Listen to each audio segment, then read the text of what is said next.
आज जो टॉपिक हम ले रहे हैं, टॉपिक का नाम है वेब एपीआईज। वेब एपीआई को स्टार्ट करने के पहले थोड़ा सा बेसिक हम देखते हैं कि क्या होता है। वेब एपीआई तो बहुत दूर की बात है, पहले हमें ना वेब सर्विसेज क्या होते हैं पता होना चाहिए। और वेब एपीआईज नाउअडेज बहुत ज़्यादा चलता है। वेब एपीआईज की जगह एक्चुअली माइक्रो सर्विसेज ज़्यादा चलता है। बट माइक्रो सर्विसेज होता क्या है, उसके लिए पहले ना एप्लीकेशन के टाइप समझो। जब कोई भी एप्लीकेशन बनता है ना, उसमें दो टाइप के एप्लीकेशन है। एक होता है मोनोलिथिक एप्लीकेशन,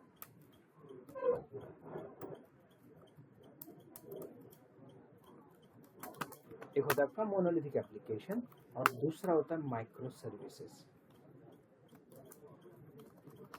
अब इसमें डिफरेंस क्या देख लो। मोनोलिथिक एप्लीकेशन का मतलब क्या है कि कोई भी बिजनेस एप्लीकेशन बनता है ना, इसको बंद करो क्या?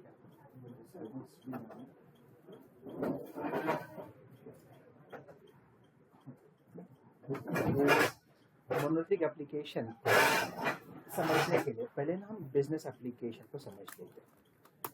कोई भी बिजनेस एप्लीकेशन आप बनाते हैं ना, उसमें मेन 3 लेयर्स होते हैं। क्योंकि जब भी हमें एप्लीकेशन के लेयर्स पता चलेंगे, लेयर्स ऑफ बिजनेस एप्लीकेशन, किसी भी बिजनेस एप्लीकेशन को बनाने के लिए, कोई वेबसाइट हो, कोई भी वेब एप्लीकेशन हो, उसको बनाने के लिए कम से कम 3 लेयर्स तो होने ही है। उसमें से पहला लेयर होता है प्रेजेंटेशन लेयर, दूसरा लेयर होता है डेटा एक्सेस लेयर, और तीसरा लेयर होता है बिजनेस लेयर।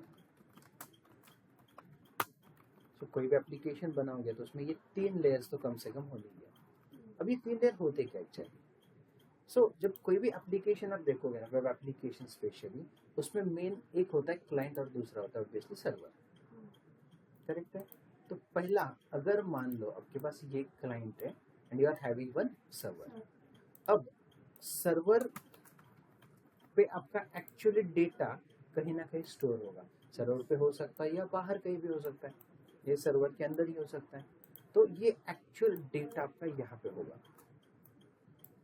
सर्वर क्या करेगा, पहले तो क्लाइंट क्या करेगा, इस सर्वर को अपनी रिक्वेस्ट भेजेगा, और सर्वर क्या करता है, उस रिक्वेस्ट के बेसिस पे रिस्पॉन्स देगा। अब सर्वर तो एक होगा, क्लाइंट एक थोड़ी होगा, क्लाइंट तो मल्टीपल होंगे, है ना? तो क्लाइंट साइड पे क्या रखा जाएगा, तो क्लाइंट साइड पे मेनली यूजर इंटरफेस रखा जाएगा, जिसको हम यूआई बोलते हैं, और उसी लेयर को प्रेजेंटेशन लेयर बोला जाता है, जो कि ये वाला लेयर। तो जहाँ पे आपका एंड यूजर काम करता है, उस लेयर को हम बोलते हैं प्रेजेंटेशन लेयर, है ना? अब प्रेजेंटेशन लेयर मतलब आपका डिजाइन पार्ट सिंपली, जैसे फेसबुक है, एज एन एंड यूजर हम फेसबुक को एक्सेस कर रहे हैं, तो हमें बस कैसे एक्सेस करता है इतना ही पता है, बैक एंड में क्या चलता है ये कुछ आइडिया नहीं है। So as an end user बस हम लॉग इन कर सकते हैं, रजिस्टर कर सकते हैं, फोटोज अपलोड कर सकते हैं, दूसरे की फोटोज वीडियोज देख सकते हैं, चैटिंग कर सकते हैं, बट इंटरनल प्रोसेस हमें कुछ नहीं पता है। ये एंड यूजर के लिए बनाया जाता है। बट अब अगर आप देखोगे तो क्लाइंट अपनी जगह पे, सर्वर अपनी जगह पे, है ना? इन दोनों को कनेक्ट करने वाला भी एक मीडिएटर होता है, और वो मीडिएटर मतलब आपका बिजनेस लॉजिक होता है, बिजनेस लेयर होता है। ये बिजनेस लेयर क्या करेगा, आपके क्लाइंट एंड सर्वर को एक दूसरे के साथ कनेक्ट करने का काम करेगा। क्या करेगा, आपके क्लाइंट एंड सर्वर को एक दूसरे के साथ कनेक्ट करने का काम करेगा। कौन? आपका बिजनेस लॉजिक, ये बिजनेस लेयर। अब इसको हम बोल रहे हैं प्रेजेंटेशन लेयर, यह है बिजनेस लेयर, और यह है आपका डेटा एक्सेस लेयर, जहाँ पे आपका एक्चुअल डेटा भी स्टोर होगा। अब प्रेजेंटेशन लेयर क्लाइंट साइड पे, data access layer server side पे, इन दोनों को कनेक्ट करने वाला जो होता है बिजनेस लेयर, जिसको हम कोडिंग बोलते हैं, किसी भी एप्लीकेशन का एक्चुअल कोडिंग। करेक्ट है? जो act as a bridge between your presentation layer and data access layer, क्योंकि क्लाइंट और सर्वर को कनेक्ट करने वाला तो ये बड़ा ब्रिज है, जो कि एक दूसरे का डेटा एक्सचेंज करने का काम करेगा। बट अगर कोई एप्लीकेशन एक ही जगह पे ये तीनों चीजें बना के अब बना रहे, ये तीनों चीजों का यूज करके बना रहे, मतलब एक एप्लीकेशन में डिजाइन भी वहां पे बना दिया, कोडिंग भी वहां पे है, डेटाबेस इंटरेक्शन भी उसी एप्लीकेशन में बना दिया, तो एक ही एप्लीकेशन में जब सब कुछ रखा जाएगा तो उस टाइप के एप्लीकेशन को बोला जाता है मोनोलिथिक एप्लीकेशन। तो मोनोलिथिक एप्लीकेशन का मतलब क्या है कि everything is there in a single application. अब इससे दिक्कत क्या आती है, आजकल के एप्लीकेशंस अगर आप देखोगे ना, तो ऐसे एप्लीकेशंस बनती ही नहीं। क्यों नहीं बन रहे, उसका रीजन क्या है कि आजकल के एप्लीकेशंस में होता क्या है कि आपका प्रेजेंटेशन लेयर ठीक है, आपका डेटा एक्सेस लेयर भी ठीक है। अब अगर उसी प्रेजेंटेशन लेयर और डेटा एक्सेस लेयर में आप बिजनेस एप्लीकेशन बनाते हैं, जस्ट इमेजिन किसी ने जावा का, पाइथन का या डॉटनेट का यूज करके एक एप्लीकेशन बना दिया, उसी एप्लीकेशन में उसने अपना यूआई भी डिजाइन कर दिया, यूजर इंटरफेस, उसी एप्लीकेशन में उसने कोडिंग भी कर दिया और उसी एप्लीकेशन में उसने डेटाबेस भी बना दिया। अब इससे होगा क्या, इन फ्यूचर चलो ये वेब एप्लीकेशन बना, बहुत अच्छा चल रहा है, क्लाइंट भी खुश है, अब आगे जाके क्लाइंट डिमांड करता है यार मुझे ना इसका एक एंड्रॉइड एप्लीकेशन दे दो। अब ये तो बना वेब एप्लीकेशन, अब एंड्रॉइड के लिए तो यूज नहीं कर सकते, तो उसको इसी डेटाबेस के साथ अगर कनेक्ट करना है तो इस डेटाबेस के साथ कनेक्ट करने के बाद एक एंड्रॉइड का वापस एप्लीकेशन करना पड़ेगा, तो वापस कोडिंग इसके लिए करना पड़ेगा। चलो इतना भी कर दिया, बाद में वो बोलता है कि यार मुझे ना इसका एक डेस्कटॉप एप्लीकेशन चाहिए, तो आपको क्या करना पड़ेगा, और एक एप्लीकेशन डिजाइन। बाद में बोलता है यार मुझे ना iOS के लिए एप्लीकेशन बनाना है, बाद में बोलेगा और किसी अलग पेज के लिए या अलग प्लेटफॉर्म के लिए एप्लीकेशन बनाना है, तो इन सब के लिए कोड थोड़ी करके बैठेंगे। तो ऐसे केस में क्या किया जाता है, इस बिजनेस एप्लीकेशन में से आपका डेटा एक्सेस लेयर होगा, सॉरी आपका डेटा एक्सेस लेयर होगा, आपका बिजनेस लेयर भी होगा, बट आपका जो डिजाइन पार्ट है किसी दूसरी जगह पे बना के रखा जाएगा। तो आप क्या करोगे, आपका बिजनेस एप्लीकेशन डेटा लेयर का ही एक पार्ट बनाओगे, इसमें कहीं पे भी यूजर इंटरफेस नहीं होगा, और यूजर इंटरफेस या क्लाइंट साइड फिर कोई जावा को दे सकता है, कोई पाइथन को दे सकता है, कोई एंड्रॉइड को दे सकता है, कोई iOS को भी दे सकता है। तो एक ही पार्ट बैकएंड का किसी भी प्लेटफॉर्म पे यूज हो सकता है, और ऐसे टाइप के प्लेटफॉर्म को बोला या एप्लीकेशन को बोला जाता है क्रॉस प्लेटफॉर्म एप्लीकेशन। क्या बोलेंगे इसको, क्रॉस प्लेटफॉर्म एप्लीकेशन। और ये क्रॉस प्लेटफॉर्म एप्लीकेशन अगर कोई प्रोवाइड कर रहा है तो वो है आपका वेब एपीएस।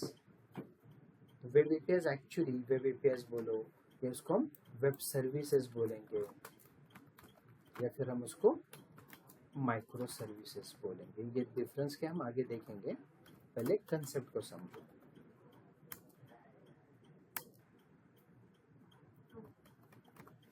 करेक्ट है, ये तीनों अलग अलग चीज़ है। तो पहला जो आता है आपका वो कभी भी वेब सर्विसेज था, जो एकदम ट्रेडिशनल, जो पुराना एकदम। उसके बाद वेब एपीएस अभी भी चलते हैं, और अभी नाउअडेज अब लार्ज स्केल एप्लीकेशन के लिए माइक्रो सर्विसेज चलते हैं।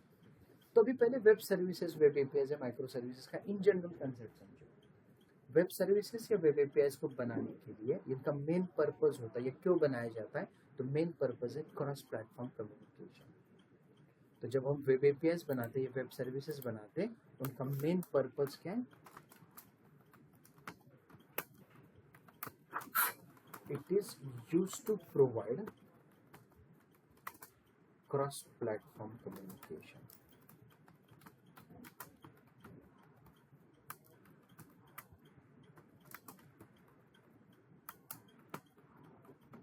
इसका मेन पर्पस क्या है, क्रॉस प्लेटफॉर्म कम्युनिकेशन प्रोवाइड करना। क्रॉस प्लेटफॉर्म कम्युनिकेशन का मतलब क्या है, बाय यूजिंग एपीआईज या सर्विसेज, एपीआईज भी बोल सकते हैं, सर्विसेज भी बोल सकते हैं, one application on one platform can communicate with another application on different platform. Simple words में अगर इसका एग्जांपल देखना है तो मैं ऐसा बोल सकते हैं कि Java application on Linux platform can communicate with .NET application on Windows platform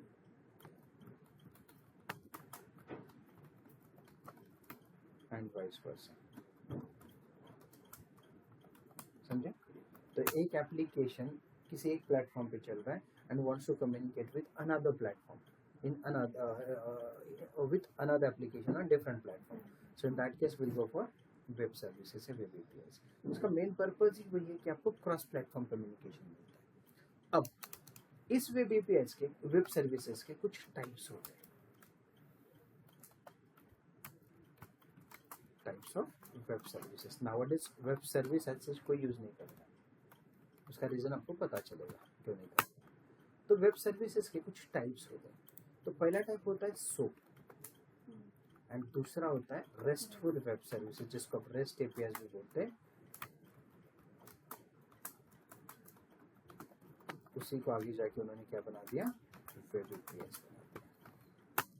अब दोनों में डिफरेंस क्या है वो पहले समझो। अब देखो, अगर एक जावा का एप्लीकेशन है, सबको मैं हटा रहा हूं, अगर मान लो आपके पास एक जावा का एप्लीकेशन है,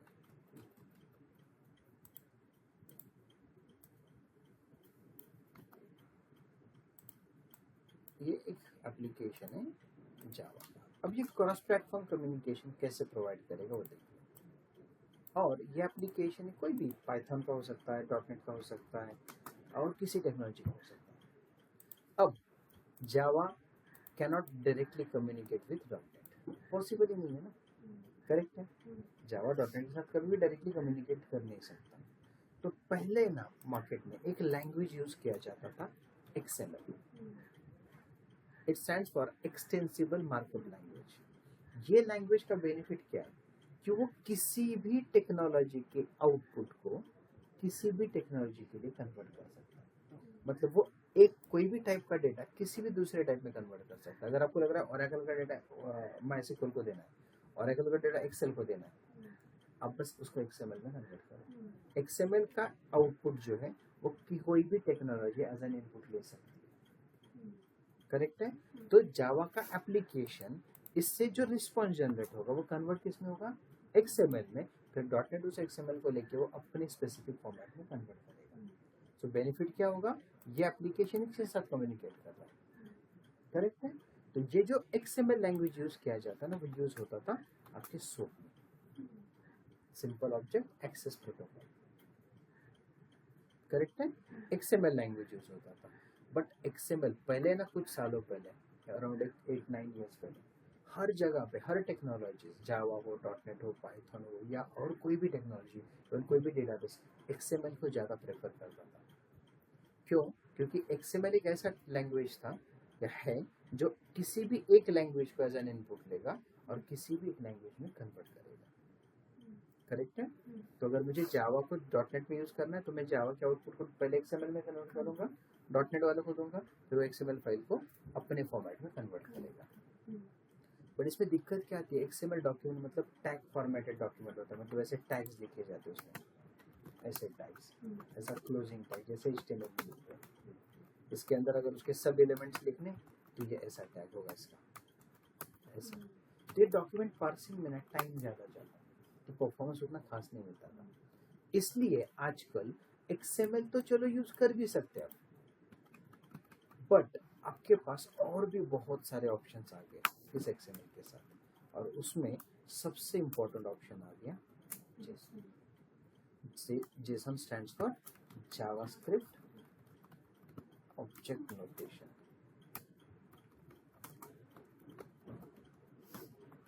इस फॉर्मेट में आ गया JavaScript object notation, JSON format.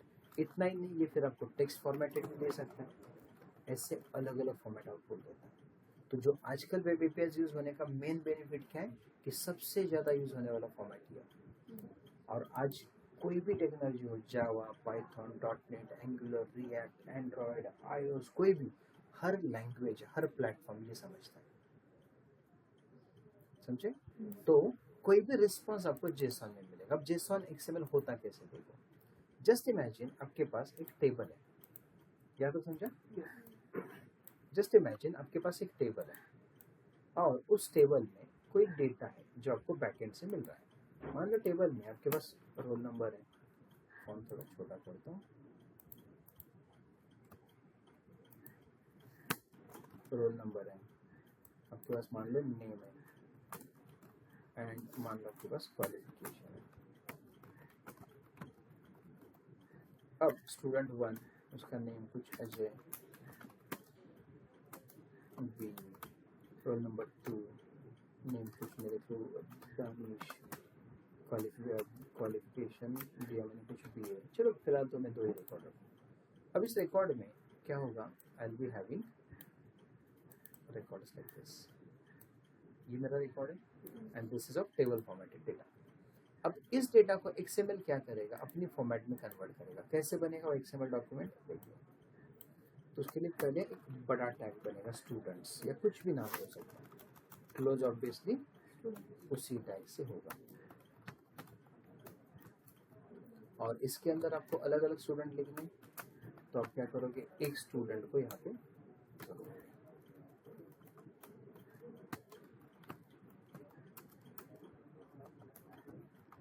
तो डॉक्यूमेंट पहले कैसे बनता है वो समझ लो, आपको और क्लियर हो जाएगा। अब पहला उसमें क्या था, रोल नंबर था ना, तो उसका डेटा जो है कुछ इस तरह डिस्प्ले होगा। इसका क्लोजिंग है ऐसे बनेगा, ओपनिंग जैसा वैसा क्लोजिंग, और बीच में उसकी वैल्यू लिखी जाएगी। तो जैसे रोल नंबर है वैसे नेम, क्वालिफिकेशन ऐसे फिल्ड जाएंगे। तो इसको मैं लिखूंगा नेम, तो उसका नेम है मान लो अजय, और वही नेम यहाँ पे आ गया।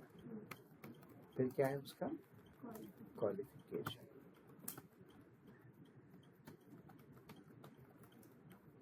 क्वालिफिकेशन मान लो उसका बी, और यहाँ पे भी क्वालिफिकेशन। तो ये कितने स्टूडेंट का डेटा हो गया, फिलहाल एक। अगर दूसरे स्टूडेंट का डेटा रखना है तो आपको और एक ऐसे टाइप। फिर उसका डेटा टू, नेम क्या लिखा मैंने, दानिश, क्वालिफिकेशन भी ऐसे मल्टीपल टाइम्स रिपीट होता है। So this is what XML document. अब JSON डॉक्यूमेंट कैसे होता है ये देखिए, ये हो गया आपका XML डॉक्यूमेंट।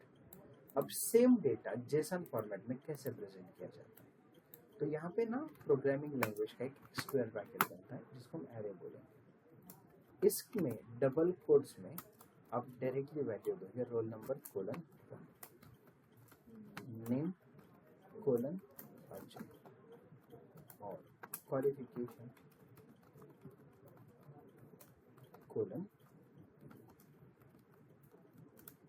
तो ये एक स्टूडेंट का डेटा। दूसरे स्टूडेंट का डेटा अगर रखना है तो ऐसे बढ़ता जाएगा टू, एंड उसका क्वालिफिकेशन। अब इस फॉर्मेट को बोला जाता है आपका JSON format. So in simple words, यहाँ पे देखोगे ना ये XML फॉर्मेट, ये आपको नोड फॉर्मेटेड डेटा स्टोर करता है ना। नोड होता है, ब्रांचेस होते हैं, लीफ होते हैं ना। ये वाला जो डेटा है वो डायरेक्टली की वैल्यू पेयर में स्टोर होगा, और की वैल्यू पेयर का डेटा एक्सेस करना बहुत फास्ट होगा as compared to this document, समझे। सो डायरेक्टली इसको एक्सेस कर सकते हैं। तो आजकल बैकएंड में जो भी टेबल फॉर्मेटेड डेटा है वो डायरेक्टली आपको इस फॉर्मेट में या इस फॉर्मेट में मिलेगा, बट ये आजकल यूज नहीं होता, इसलिए वेब सर्विसेज यूज नहीं होती आजकल, हर जगह पे API से चलता है, समझे। अब API का मेन पर्पस तो मैंने बता दिया कि क्रॉस प्लेटफॉर्म कम्युनिकेशन। अब API जब कोई डेवलपर बनाता है, वेब APIs हो या फिर आपके माइक्रो सर्विसेज हो, माइक्रो सर्विसेज भी आएंगे, पहले वेब APIs। अब कोई भी वेब API यूजर बनेगा ना तो उसके कुछ स्टेप्स होते हैं। तो क्या स्टेप्स होंगे, तो ऑब्वियसली डेवलपर क्या करेगा, पहले API को क्रिएट करेगा। तो ये कौन बनाने वाला है, आपका डेवलपर बनाएगा। अब APIs बनने के बाद, जैसे एक सिंपल एग्जांपल पकड़ो, एक मान लो HDFC बैंक ने एक API बना दी। वो क्या बोल रहा है कि यार मेरी API लेके ना कोई भी पेमेंट कर सकता है। HDFC ने ना फ्लिपकार्ट के लिए बना दिया, ना अमेजोन के लिए बनाया, ना फोन पे के लिए बनाया, ना गूगल पे के लिए बनाया, ना किसी मोबाइल एप्लीकेशंस के लिए बनाया, उन्होंने इन जनरल बनाया। अब फ्लिपकार्ट वाला क्या बोल रहा है कि यार मेरे कस्टमर्स अगर यहाँ से कोई प्रोडक्ट परचेस करते तो they can pay me directly here only. तो क्या करेंगे, HDFC की API को यूज करेंगे और पेमेंट कस्टमर का वहां से हो जाएगा। वैसे वो ICICI की भी यूज करेंगे, फोन पे भी हो सकता है, गूगल पे भी हो सकता है, करेक्ट है। इसका मतलब क्या हो रहा है कि HDFC की एप्लीकेशन है, अब फ्लिपकार्ट एक एप्लीकेशन है, ये एप्लीकेशन का एक दूसरे के साथ कोई रिलेशन नहीं, but still they can communicate with each other just because of web APIs। तो अगर HDFC ने API बना दी तो डायरेक्टली फ्लिपकार्ट को थोड़ी दे रहा है, पहले तो उसको चेक तो करना पड़ेगा कि मेरी API चल रही है या नहीं। तो सबसे इम्पोर्टेंट पार्ट आता है क्रिएट होने के बाद, you need to test those APIs।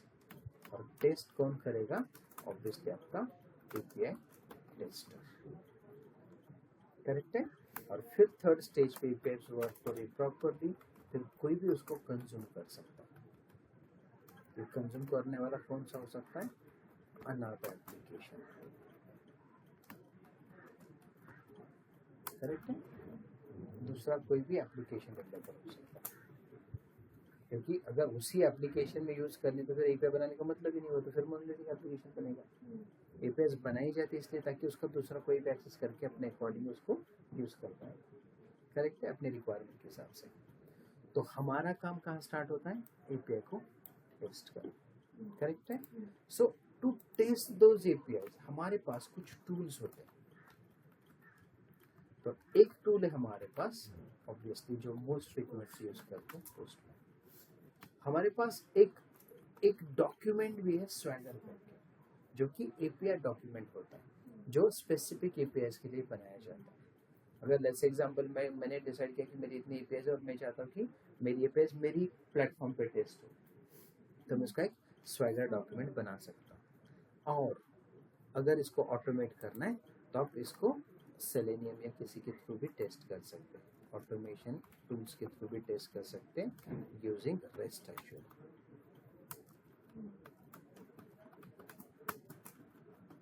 ये क्या है हम आगे देखेंगे, हम स्टेप बाय स्टेप बेसिक चीजें पहले समझ लेंगे। समझ में यहाँ तक? ओके, अब हम सारे टूल्स को वन बाय वन देखते हैं। पहले मैं स्वैगर डॉक्यूमेंट आपको दिखाऊंगा, उसके बाद पोस्टमैन वगैरह भी देखेंगे। अब मैंने कुछ सैंपल एपीआईज डिप्लॉय किए, मैंने बना दिया डॉटनेट में। अब मेरी एपीआईज को अगर मैं ओपन करूँ तो मेरे पास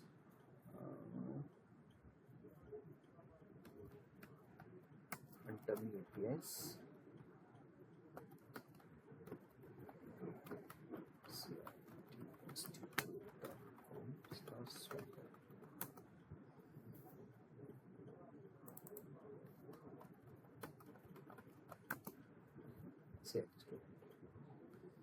तो ये मैंने ऐसी यूआरएल डाला हुआ है। अब देख लो यहाँ पे फायदा क्या होता है, इस स्वैगर डॉक्यूमेंट ये हर टेक्नोलॉजी में चलता है, जावा हो, पाइथन हो, नोड हो, एंगुलर, सभी लोग इसको यूज कर सकते हैं। एंगुलर में बैकएंड में जो हो जावा, डॉटनेट, पाइथन जो भी, या नोड जेएस में।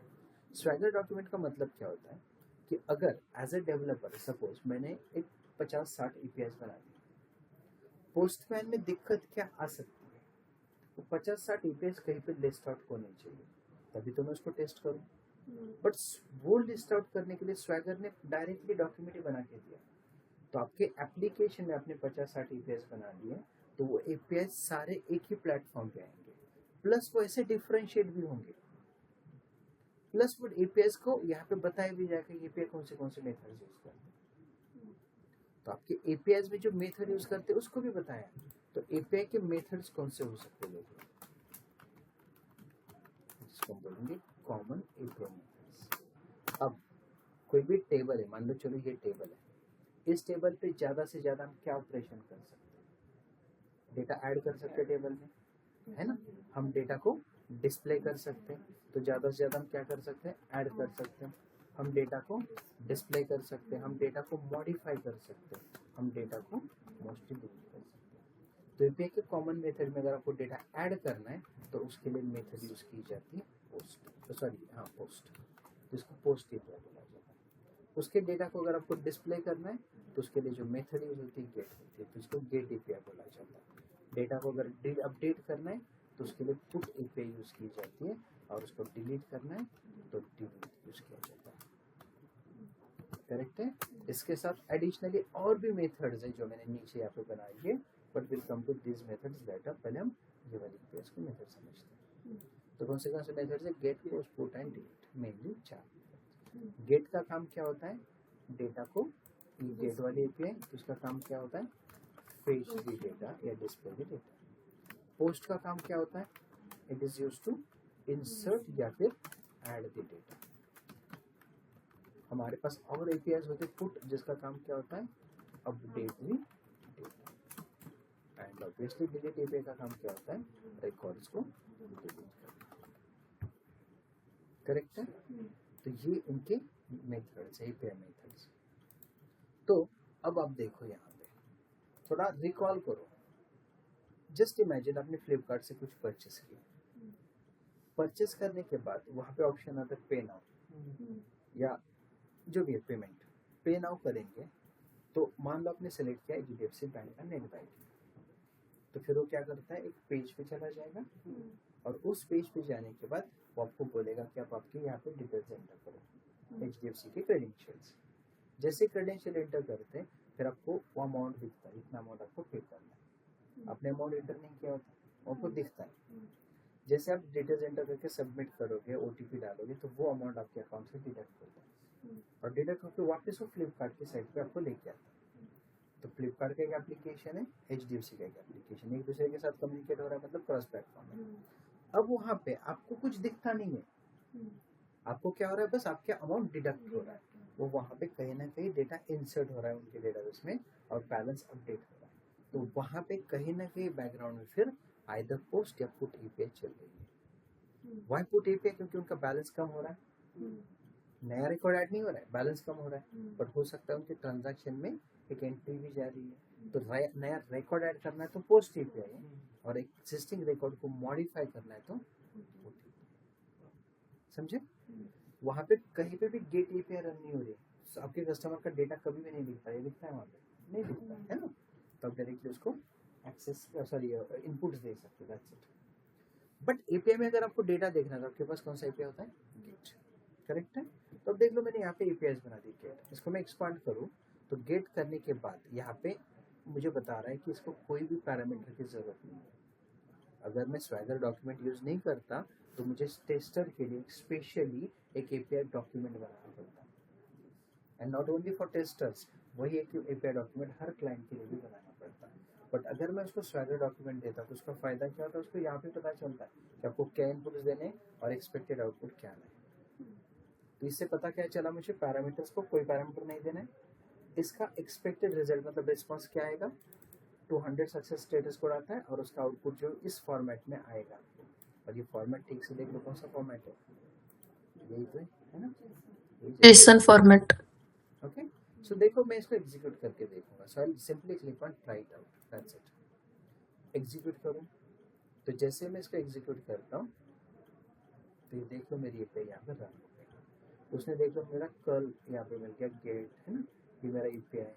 उसने किस टाइप का डेटा एक्सेप्ट किया, अभी एक्सेप्ट तो कुछ है नहीं, बट रिस्पॉन्स में उसने देख लो मुझे क्या दिया, जेसन फॉर्मेट, करेक्ट है। ये पूरा मुझे बताता है मेरा एपीआई कब एग्जीक्यूट हुआ, है ना। बस ये परमानेंट नहीं है, टेम्पररी है, जो भी रिस्पॉन्स आता है वो टेम्पररी रिस्पॉन्स होता है, ये वाला क्लियर। अगर इसी एपीआई को मैं यूआरएल को उठा के कॉपी करके टैब ओपन करूँ और पेस्ट करूँ तो देख लो पूरा जेसन मुझे यहाँ पे दिख रहा है, इसलिए मेरा की वैल्यू पे, करेक्ट है, ये भी की वैल्यू पे। ऐसे बहुत सारे रिकॉर्ड्स मेरे पास आए, क्लियर है। तो ये होता है आपका कौन सा एपीआई, पहला गेट एपीआई। वैसे आपके पास कौन सा एपीआई, पोस्ट एपीआई। अब पोस्ट एपीआई में देख लो क्या बोल रहा है, पैरामीटर्स नो है बट आपको रिक्वेस्ट बॉडी देनी है।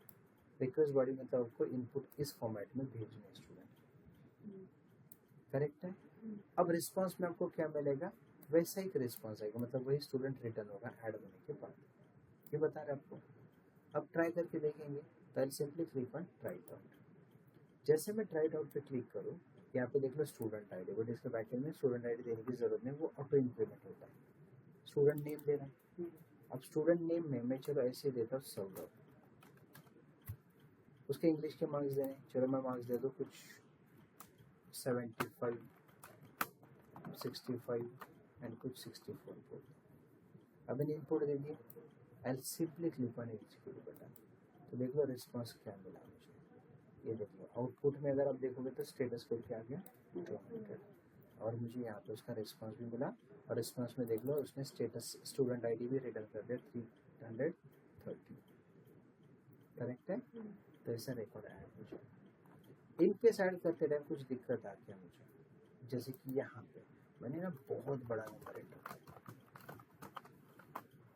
पता नहीं होता है, देखते एग्जीक्यूट करो तो देख लो इसने क्या किया, ले दिया लगता है, मे भी डेटा टाइम कुछ चेंज होगा। अब यहाँ पे जो नेम देना है, अब नेम के लिए मैं ना ऐसे कुछ नंबर्स पास करूँ, चलो कैरेक्टर्स दे दिए, साथ में नंबर्स भी पास करो डायरेक्टली, डबल कोट्स नहीं दिया, and click on execute button.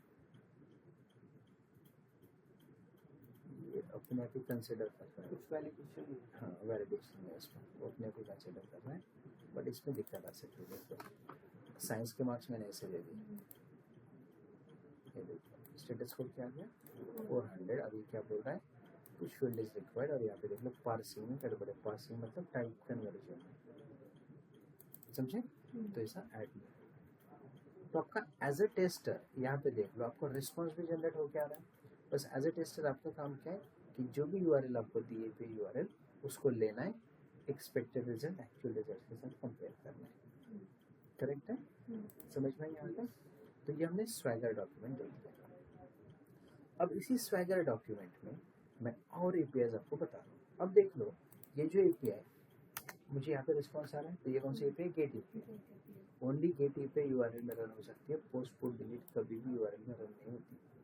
अगर आप यहाँ पे देख लो, ये गेट एपीआई, इसका कर्ल देख लो, सॉरी ये नहीं, ये वाला एपीआई गेट एपीआई, ये वाला इसका रिस्पॉन्स है, यूआरएल है।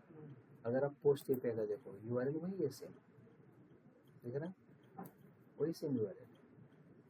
बट अगर इस यूआरएल को उठा के आप कॉपी करके यहाँ पे डालोगे तो ये पोस्ट नहीं कॉल कर रहा है, गेट ही कॉल कर रहा है। समझे? आपके पास पुट है, डिलीट है, ये वाली। आपके पास गेट बाय आईडी भी है, अभी आप आईडी का पैरामीटर दे सकते हैं कोई भी, जैसे अभी यहाँ पे देख लो /330 दे दिया मैंने, एंटर करो तो जिसका आईडी 330 उसी का रिकॉर्ड मिलेगा। करेक्ट है? अब कोई भी रैंडमली 61 देता हूँ, 61 जिसका आईडी 61 है उसी का रिकॉर्ड मिलेगा। करेक्ट है? तो गेट बाय आईडी है, मतलब गेट का भी है। पुट देख लो या डिलीट का रिकॉर्ड देख लो, डिलीट में आप रिकॉर्ड डिलीट भी कर सकते हो, बट डिलीट का भी है। समझे? रिक्वेस्ट यूआरएल को एंड पॉइंट हो जाता है। हाँ, रिक्वेस्ट यूआरएल को एंड पॉइंट बोला जाता है। एंड पॉइंट मतलब ये वाला पॉइंट होता है, ये आपका मेन सर्वर होता है और ये आपका एंड पॉइंट होता है लास्ट वाला। समझे? क्लियर है यहाँ पे? ओके, अब देख लो, ये एपीआई को मैंने रन कर दिया, आउटपुट तो आ रहा है, बट अगर थोड़ा हम इसको सोचेंगे तो यार ये अगर जेन्युइन डेटा है कि ये एक वैलिड डेटा, जेन्युइन डेटा है, सिक्योर डेटा है, तो सिक्योर रह ही नहीं रहा ना। क्या हो रहा है कि कोई भी इसको इजीली एक्सेस कर पा रहा है। तो हमें क्या करना होता है, इस डेटा को सिक्योर करना होता है। इस एपीआई को अगर मैं रन करूँ तो देख लो डायरेक्टली डेटा आ रहा है, बट मेरे पास और एक एपीआई प्रोडक्ट, और इसको मैं ट्राई आउट करूँ और इसको मैं एग्जीक्यूट करूँ तो देखते क्या होता है, आउटपुट ही नहीं आ रहा है। इसका यूआरएल मुझे पता चला, ब्राउजर पे डालो तो भी रिस्पॉन्स नहीं आ रहा है, एंड आई एम गेटिंग 401। तो 401 एरर जो होता है, स्टेटस कोड जो होता है, इसको बोलते हैं अनऑथराइज्ड। अनऑथराइज्ड का मतलब क्या है? You are not having the permission, you are trying to access that API. आपको परमिशन तो है नहीं and you are trying to access that API. Correct है? तो ये दो वर्ड्स है ना, बहुत इंपॉर्टेंट है। एक है ऑथराइजेशन एंड दूसरा है ऑथेंटिकेशन। क्या होता है दोनों में डिफरेंस? ऑथराइजेशन एंड ऑथेंटिकेशन में Authentication means we are verifying that it is the correct user. In authorization, In authentication, in authentication, correct. the authorization is checking that it having that access to we are giving access, access, है ना? right? Authorization is nothing but giving permissions Permissions. And authentication is what? Validating permissions. Correct? Validating the user. Yes. तो जब register कर रहे हैं इसका मतलब we are authorising it, है ना? रजिस्टर हो रहा है मतलब उसको परमिशन मिला ना to access the account. Yes. जैसे फेसबुक हो, इंस्टा हो, यू आर डेली बेसिस पे you are log in, it means what? You are getting authenticate. But जब आपने फर्स्ट टाइम एक्सेस किया होगा तो रजिस्टर किया ना कि log in. This means what? Register करने के बाद you got the permission to access that account. Correct है? तो that is called as authorization. So in simple word, registration authorization हो सकता है और लॉग इन ऑथेंटिकेशन। मतलब जब भी आपको ऑथेंटिकेट करना है तो आपको लॉग इन करना पड़ेगा। करेक्ट है ना? तो ये ऑथेंटिकेशन का ये अनऑथराइज्ड क्या बोल रहा है कि यार आप डायरेक्टली एक्सेस करें, मतलब ये कोई भी एनोनिमस यूजर एक्सेस कर रहा है ना इसको, तो एनोनिमस यूजर के लिए परमिशन है ही नहीं। तो ये परमिशन सेट करने के लिए एक कंसेप्ट बैकएंड में यूज किया जाता है, वो है JWT। क्या बोलते हैं? JWT। JWT stands for JSON web based token. तो APIs के लिए एक टोकन बेस्ड सिक्योरिटी यूज की जाती है।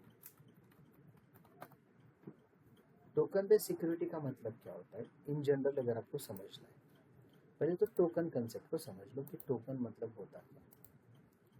अब आप देखो, आप कहीं मॉल जाते हैं, है ना, मॉल जाओ या कहीं पे भी, अब अगर आपके पास बैग है, आप क्या करते हैं, काउंटर में जाएंगे, उनके पास बैग देंगे, वो आपको रिटर्न में एक टोकन देते हैं। जब भी आपको आगे बैग चाहिए होता है तो आप उनको बताते भी नहीं आपको बैग चाहिए, आप बस उनको टोकन देते हैं। वो क्या करते हैं, उस टोकन से इजीली आइडेंटिफाई करते हैं आपने कौन सी चीज़ वहाँ पे रखी है और वही चीज़ आपको लौटा देते हैं। कभी कंफ्यूजन भी नहीं होता। इट मीन्स व्हाट, आपकी बैग मतलब आपका data. How that data gate authenticate? By that token. Correct है। बट टोकन आपको डायरेक्टली नहीं मिला है ना, आप वहाँ पे गए, बैग दे दिया, तब जाके आपको टोकन मिला। सिमिलरली जब कोई भी सर्वर पे एखादा क्लाइंट सर्वर का डेटा एक्सेस कर रहा है, अब सर्वर पे सबसे पहले उस क्लाइंट को सर्वर पे ऑथेंटिकेट होना पड़ेगा।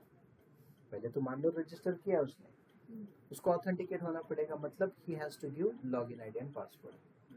जब लॉगिन आईडी पासवर्ड सर्वर पे चला जाता है ना, तो सर्वर पे वो लॉगिन आईडी पासवर्ड किसी एक सेक्शन में स्टोर होगा, एक लॉकर में स्टोर हो सकता है। और सर्वर क्या करता है, उस सेक्शन का एक की आपके सर्वर को क्लाइंट को भेजता है। तो वो की मतलब एक इनक्रिप्टेड की है, और उसी की को हम बोलेंगे टोकन। टोकन कहाँ पे रहेगा? आपके क्लाइंट साइड पे। कहाँ पे रहेगा? क्लाइंट साइड पे। अब नेक्स्ट टाइम जब भी आप कोई भी रिक्वेस्ट सर्वर को भेजोगे ना, तो वो रिक्वेस्ट आपकी विथ दैट टोकन चली जाएगी। रिक्वेस्ट जो आपकी वो कैसे जाएगी? खाली हाथ नहीं जाएगी, या ओनली रिक्वेस्ट नहीं जाएगी, रिक्वेस्ट आपकी टोकन के साथ चली जाएगी।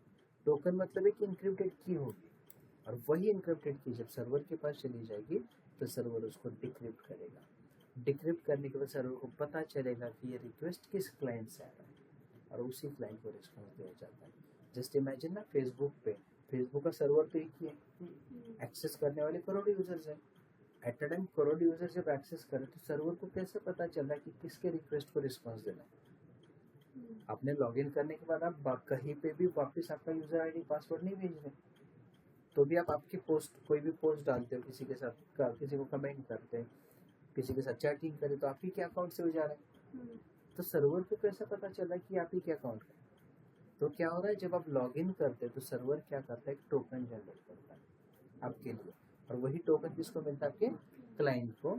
तो नेक्स्ट टाइम जब भी आप कोई रिक्वेस्ट भेजोगे ना, वो रिक्वेस्ट के साथ एक टोकन चला जाएगा, और टोकन जाने के बाद सर्वर उसको डिक्रिप्ट करेगा, और डिक्रिप्ट करने के बाद पता चलेगा रिक्वेस्ट इस क्लाइंट का है, और उसी को रिस्पॉन्स देगा। समझे? तो ये कंसेप्ट किसमें आता है? आपके JWT में, वेब बेस्ड टोकन में। अब ये टोकन कैसे जनरेट होता है ये देखो। अब मेरे पास यहाँ पे API, जब मैं ये वाला API को डायरेक्टली रन कर रहा हूँ तो देख लो नहीं, एक्सेस हो ही नहीं रहा। आउटपुट के रिजल्ट क्या रहे? 401। अब मैं क्या करता हूँ, मेरे पास और एक पार्ट है यहाँ पे लॉगिन का, यहाँ पे और एक API कौन सा मेरे पास? लॉगिन का। अब मैंने ऑलरेडी कुछ यूजर्स रजिस्टर करके रखे, तो लॉगिन में मुझे बस दो ही फील्ड्स पास करने, एक पास करना है एम्प्लॉय कोड जो कि यूजर आईडी होगा, और दूसरा पासवर्ड। इसका एम्प्लॉय कोड है E001 और पासवर्ड है pass@1234। करेक्ट है। अब ये लॉगिन क्रेडेंशियल अगर मेरे सही है तो सर्वर मुझे क्या कर रहा है, एक टोकन जनरेट करके देगा। मतलब मेरी इन्फॉर्मेशन कहीं ना कहीं सर्वर साइड पे स्टोर हो रही है, और रिटर्न में उसने मुझे देख लो ये रिस्पॉन्स दे दिया, और इस रिस्पॉन्स में देख लो स्टेटस कोड 200 आ गया। अगर मैं पासवर्ड गलत डालता, गलत पासवर्ड दे दिया मैंने, रन करूँ तो मुझे 401 ही होगा। करेक्ट है। But if I am giving correct password और रन करूँ तो देख लो मुझे 200 एरर आ रहा है, मैसेज आ रहा है, और यहाँ पे देख लो यहाँ से लेके यहाँ तक एक की जनरेट करिए। समझे। और इसी की को हम टोकन बोल रहे हैं। अब ये एक इंक्रिप्टेड की है जो कि सर्वर से बना के मिली है, तो इस की को हम कॉपी करेंगे। कॉपी करने के बाद मैं क्या करूँगा, अपने पोस्ट मेथड पे या गेट मेथड पे आ जाऊँगा। अभी भी मैं इसको डायरेक्टली एग्जीक्यूट करूँ तो देख लो वही प्रॉब्लम है। बट अब मेरे पास यहाँ पे एक ऑप्शन है, लॉग दिख रहा है, इस पर मैं क्लिक करूँ, ये टोकन का टाइप होता है बियरर। फिर उस टोकन को मैं यहाँ पे पेस्ट करूँ, ऑथराइज करूँ, मतलब अभी इस एपीआई को परमिशन दे दूँ एंड क्लोज करो, लॉग आउट मत करना, क्लोज करो, तो देखो लॉक लग गया। दिख रहा है? अब एग्जीक्यूट सर करो। हाँ मॅडम बोलिए। लॉग आउट जर केलं तर परत बिअरर टोकन जनरेट करावं लागेल का? जितनी बार लॉग इन करोगे ना उतनी बार नया टोकन बनता रहेगा। समझे? समझे या नहीं? Yes sir. जैसे आप देखो आपके जीमेल पे फेसबुक पे आप लॉग इन करते हैं, जब तक आप लॉग आउट नहीं करे वही टोकन आपका यूज हो रहा है। और जैसे लॉग आउट करोगे when you log in again तो आपका नया टोकन जनरेट होगा। जैसे एक सिंपल एग्जांपल, मॉल में बैग रखा, एक टोकन मिला, वो कब तक आपके पास वही टोकन है जब तक बैग वापस नहीं देते। वापस ले लिया, थोड़ा आगे चले गए, बाद में रियलाइज हुआ यार और कुछ परचेस करना था, वापस चले गए, वापस आपने बैग रखा, अब वही टोकन थोड़ी मिलेगा, you will get another token, है ना। तो आपको अलग टोकन मिल सकता है। तो आपका टोकन रिफ्रेश टोकन भी हो सकता है और कुछ टोकन्स को आप परमानेंट भी सेव करके रख सकते हैं, जैसे कुछ पेमेंट्स के लिए वगैरह बनाया जाता है। बट अभी ये जो टोकन है आपका हर बार रिफ्रेश पे चेंज होगा, मतलब हर बार लॉगिन पे चेंज होगा। क्लियर है? समझे मॅडम? Yes sir. आणि सर ते युजर नेम आणि पासवर्ड म्हणजे रिअल टाइम प्रोजेक्टमध्ये कोण जनरेट करतं? ऑब्वियसली ये जो परमिशन देने वाला है जिसने एपीआई बनाई होगी डेव्हलपर. पहले, हाँ ऑब्वियसली डेवलपर को ओके. एपीआई बनाई होगी तो उसने क्या किया होगा, एक रजिस्ट्रेशन का पेज भी बनाया होगा, और अगर रजिस्ट्रेशन का पेज बनाया तो वही उसको रजिस्टर करेगा, तो उसको क्रेडेंशियल मिलेगा, क्रेडेंशियल मिलेगा तो लॉगिन एक्सेस कर सकते हैं। ओके. क्लियर है यहाँ तक? येस पहले सर. हमने इनसिक्योर एपीआईज देखी जिसमें कोई सिक्योरिटी नहीं था, और अभी हमने सिक्योर एपीआईज पे देखी। अब ये जो भी देखा हमने सैवगर डॉक्यूमेंट को देखा, बट हमारे पास एक दूसरा भी इम्पोर्टेंट टूल है या सॉफ्टवेयर है, वो है पोस्टमैन। तो पोस्टमैन को आपको सबसे पहले इंस्टॉल करना पड़ेगा आपकी मशीन में। अब मैंने पोस्टमैन और स्वैगर में डिफरेंस क्या समझो। स्वैगर पे मैं इसी एप्लीकेशन की एपीआई बस टेस्ट कर सकता हूँ, I can not test other application API. किसी का इन जनरल एपीआई में इसमें नहीं डाल सकता, ये बस इसी एप्लीकेशन की एपीआई को यहाँ पे लेके आ रहा है। बट एक यूनिवर्सल टूल है आपके पास पोस्टमैन, जो किसी भी एपीआई को, इन एपीआई को भी प्लस कोई इन जनरल एपीआई उसको भी आप टेस्ट कर सकते हैं। अब ये कैसे किया जाता है बेसिक, तो सबसे पहले आपको क्या करना पड़ता है, गूगल पे जाके पोस्टमैन डाउनलोड करो। मैंने ऑलरेडी किया है, बस स्टेप्स बताता हूँ। पोस्टमैन डाउनलोड बोलो, अब डाउनलोड पोस्टमैन करो, और यहाँ से जो भी विंडो सपोर्टेड पोस्टमैन है इसको डाउनलोड करो। डाउनलोड होने के बाद आपको डाउनलोड मिलेगा, डाउनलोड्स में पोस्टमैन का EXE फाइल मिलेगा, उसको आप बस इंस्टॉल करो। करेक्ट है? अब मैंने ऑलरेडी इंस्टॉल किया हुआ है, ये मेरा पोस्टमैन है। मैं इसको डबल क्लिक करूँ तो ये मेरा टूल रन हो जाएगा।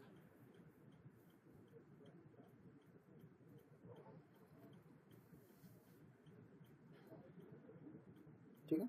अब मैंने पहले कुछ रिपेयर्स यहाँ पे बनाए थे, तो इसको मैं क्लियर ऑल करूँ, कुछ नहीं है इस पर, ये सब कुछ क्लोज करूँ, बाय डिफॉल्ट कुछ इस तरह आएगा। करेक्ट है? अब यहाँ पे जैसे क्लिक करोगे ना तो यहाँ पे एक डॉक्यूमेंट बना सकते हो। अभी फिलहाल के लिए एकदम सिंपल समझो। देखो मैंने जो बोला था कि यहाँ पे हमारे पास get post put delete APIs है, बट कुछ एक्स्ट्रा भी एपीआईज है, जैसे मैंने यहाँ पे नीचे बनाई है, पैच है, हेड है ना, ऑप्शंस है, तो देख लो पैच हेड ऑप्शंस भी है। करेक्ट है? ये बाद में देखा जाएगा पैच क्या होता है, जैसे पार्शियल अपडेट होता है या और क्या है, पैच के हेड क्या होता है, ये बाद में देखते हैं, पहले इसको देखते हैं।